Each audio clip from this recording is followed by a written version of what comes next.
जय जय तुलसी माता, मैया जय तुलसी माता, सब जग की सुखदाता, सबकी वर माता, जय तुलसी माता। हे तुलसी मैया, मेरे घर परिवार में अपनी कृपा बनाए रखना। जय तुलसी माता। माँ, आप रोजाना तुलसी के पौधे की पूजा क्यों करती हो? महिमा, तुलसी माता हम सब की माँ है और वो हमारी हर दुख में सहायता करती है। इसलिए जीवन में कभी भी अपने आप को अकेला महसूस करो तो तुलसी माता को याद करना, वो तुम्हारी सदैव रक्षा करेंगी। अरे जानकी, बस छूट जाएगी, फिर शाम तक इंतजार करना होगा। महिमा, मुझे आने में 2 से 3 दिन लग जाएंगे। मेरे पीछे से तुलसी मैया की देखभाल अच्छे से करना और चाची जैसा कहे उनकी बात को मानना। अगर बापू की दवाई वैद्य जी ने जल्दी बना दी तो हम जल्दी लौट आएंगे। माँ, तुम चिंता मत करो, मैं तुलसी मैया की पूरी देखभाल करूंगी। आप बापू के साथ आराम से जाओ। सुमन, ये मेरी अलमारी की चाबियां रख लो, उसमें मेरे सारे जेवर रखे हैं। चाबी साथ में ले गई तो कहीं खो न जाए। अरे अरे, कोई बात नहीं भाभी, आप आराम से जाओ, मैं पीछे से महिमा को कोई परेशानी नहीं होने दूंगी। महिमा की माँ जानकी तुलसी माता की बहुत पूजा करती थी, इसलिए वो जाते हुए तुलसी माँ की पूजा की सारी देखभाल महिमा को दे जाती है। पर विधि का विधान कुछ और ही लिखा था। जिस बस से महिमा के माता पिता जा रहे थे उस बस का एक्सीडेंट हो गया और हादसे में महिमा के माता पिता मारे गए। महिमा का अपने चाचा चाची के सिवाय इस दुनिया में और कोई नहीं था। महिमा बिटिया, रो नहीं, देखो तुम्हारे चाचा जी तुम्हारे साथ है ना। मैं भी तो तुम्हारे पिता की तरह ही हूँ ना। तू यहाँ बैठ, मैं तेरे लिए गरम गरम जलेबी लेकर आऊंगा, ठीक है? तुझे अच्छी लगती है ना? अरे पागल हो रहे हो क्या? इस अभागिन के लिए कुछ भी लाने की जरूरत नहीं है, अपने माँ बाप को खा गई है ये। अब ये जलेबी खाकर क्या करेगी? जो घर में रूखा सूखा पड़ा है वही खाने दो इसे, ज्यादा सिर चढ़ाने की जरूरत नहीं है। अपनी पूजा बिटिया के बारे में तो इतना कभी नहीं सोचते। चाची, मुझे भूख नहीं है, आप मुझे वो रोटी दे दो, मैं वो खा लूंगी। पहले मैं तुलसी में दिया जला दूं, शाम का समय हो रहा है। माँ हमेशा संध्या के समय तुलसी में दिया जलाती थी और वो मुझे कहकर गई थी कि मैं सुबह शाम तुलसी माता की सेवा करूं। खुद तो तेरी माँ ऊपर चली गई और तेरे ऊपर ये काम छोड़ गई है। घर के काम पहले खत्म कर, बाद में तुलसी में दिया जलाना। महिमा शाम का खाना बनाती है। सारा काम खत्म करके वो तुलसी में दीपक जलाती है और वहीं तुलसी माता के पास बैठकर रोने लगती है। तुलसी मैया, माँ क्यों चली गई? माँ बापू के बिना दिल नहीं लगता, मैं उनके बिना बहुत उदास हूँ, मुझे नींद भी नहीं आती। माँ कहती थी आप तो सबकी माँ हो। माँ, मुझे बहुत डर लगता है, आप मेरे साथ रहोगी ना? महिमा आंगन में बैठी रो रही थी, तभी उसे तुलसी के पौधे में से आवाज आती है। महिमा, डरो नहीं, जब तक मैं तुम्हारे साथ हूँ तुम्हारा कोई भी बाल बांका नहीं कर पाएगा। बेटी, तुम बिल्कुल भी चिंता मत करो। तुम्हें जब भी कोई परेशानी हो तो तुम मुझे याद कर लेना, मैं तुम्हारी मदद को आ जाऊंगी। तुलसी माँ, ये आवाज तो तुलसी मैया के पौधे से आ रही है। इसका मतलब तुलसी मैया तक मेरी प्रार्थना पहुँच गई है। मैया, अब मैं बिल्कुल भी नहीं डरूंगी, मैं जानती हूँ आप मेरे साथ हो। महिमा तुलसी माता की आवाज सुनकर खुश हो जाती है। उसको यकीन था कि तुलसी माता का आशीर्वाद उसकी माँ के रूप में उसके साथ था। पर महिमा की चाची के स्वभाव में बहुत अंतर आ गया था। वो तो बस यही चाहती थी कि जो भी जेवर महिमा की माँ उसे देकर गई थी वो उन जेवर को हड़प ले। पर माँ तुलसी के होते हुए ऐसा कभी नहीं हो सकता था। ये सारे जेवर चुपचाप संदूक में छुपा देती हूँ और किसी दिन मौका देखकर सारे जेवर बेच दूंगी और पैसों को अपने पास जोड़ कर रख लूंगी।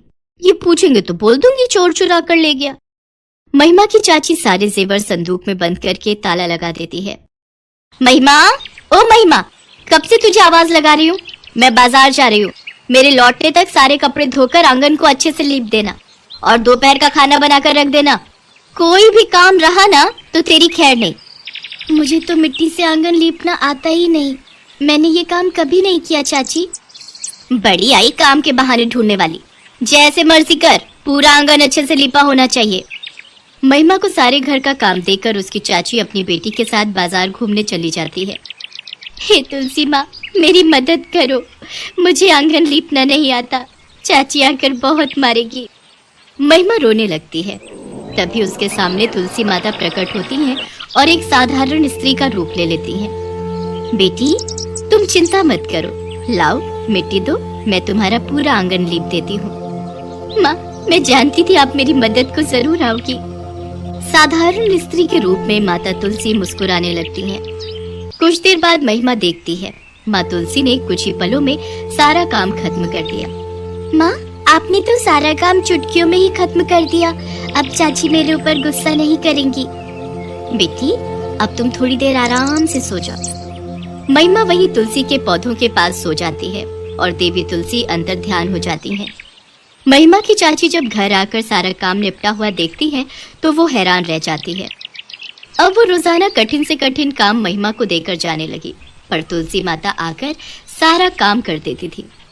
एक दिन महिमा की चाची ने चोरी छुपे तुलसी माता को स्त्री के रूप में घर का काम करते हुए देख लिया। ये बात है, तभी मैं कहूँ महिमा इतनी जल्दी तो घर के काम नहीं निपटा सकती। ये किसी औरत की मदद लेती है जो यहाँ पर इसके बदले घर का काम करती है। कहीं ऐसा ना हो इसने पूरा घर ही लुटा दिया हो। कोई भरोसा नहीं है, ये काम के बदले इसे कुछ न कुछ जरूर दे रही है। एक बार संदूक में जाकर देखती हूँ, कहीं जेवर तो इसे दान में नहीं दे दिए। महिमा की चाची कमरे में जाकर संदूक देखती है जिसमें महिमा की माँ जानकी के जेवर रखे हुए थे, पर संदूक में जेवर की जगह पत्थर थे। महिमा की चाची अपना सिर पीट लेती है।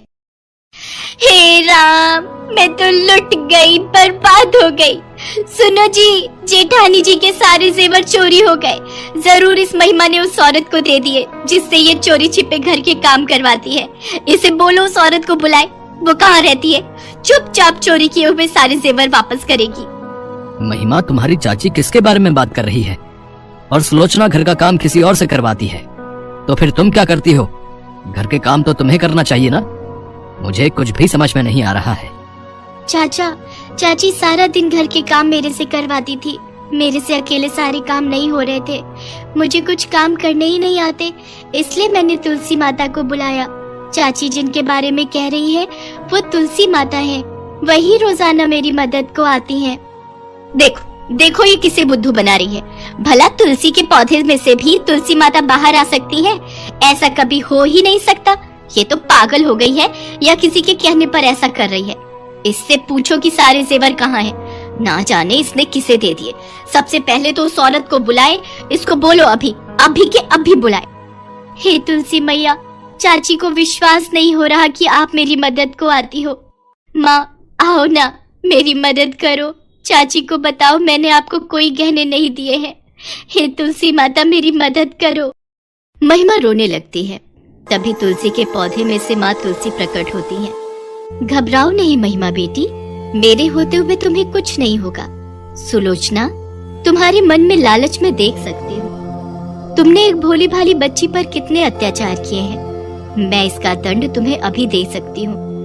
नहीं माँ, चाची को कुछ मत कहो। चाची की तरफ से मैं माफी मांगती हूँ। हे तुलसी माँ, आपके दर्शन पाकर हम तो कृतार्थ हो गए। हमें क्षमा करो माँ, मैं इन सबसे अनभिज्ञ था। मुझे नहीं पता था कि सुलोचना महिमा के साथ ऐसा व्यवहार करती है। मुझे माफ कर दो मैया, मुझसे भूल हो गई। मेरी आंखों पर लालच का पर्दा पड़ गया था। मैं आज के बाद कभी भी महिमा और पूजा दोनों में भेदभाव नहीं करूंगी। मुझसे गलती हुई माँ। तुलसी माता संदूक में रखे पत्थरों की तरफ अपने आशीर्वाद का हाथ बढ़ाती है और पत्थर फिर से जेवर में बदल जाते हैं। उसके बाद सबको अपना आशीर्वाद देकर तुलसी माता अंतर्ध्यान हो जाती है।